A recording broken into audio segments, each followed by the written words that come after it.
Hello সবাইকে, আপনাদের সকলকে নূর ট্রাভেলসে স্বাগতম। 2024-এর শেষে 25-এর আগমনে আজকে আপনাদের ভিন্ন রূপে দেখাবো কক্সবাজার সমুদ্র সৈকতটি। চলুন ঘুরে দেখা যাক কক্সবাজার সমুদ্র সৈকতটি। আসসালামু আলাইকুম, আপনাদের সকলকে কক্সবাজার সমুদ্র সৈকতে স্বাগতম। 2024কে বিদায় দিয়ে 25-এর আগমনে নতুন বছর উদযাপন উপলক্ষে নতুন রূপে গড়ে উঠছে এই পর্যটন নগরটি।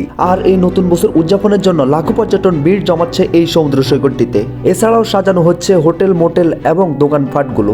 আর আপনারা যারা নতুন বছরটি উদযাপন করার জন্য কক্সবাজার সমুদ্র সৈকতে ভ্রমণ করতে চাচ্ছেন, তাহলে আমাদের সাথে যোগাযোগ করতে পারেন। আর আমরা দিচ্ছি আপনার কক্সবাজার ভ্রমণের জন্য বাস ticket booking, hotel booking, Cox's Bazar পর্যটন এরিয়া ভ্রমণের জন্য মিনি বাস, জিপ কার এবং চাঁদের গাড়ি। তাহলে আর দেরি কেন, এখনই চলে আসুন নতুন বছরটি উদযাপন করার জন্য কক্সবাজার সমুদ্র সৈকতে।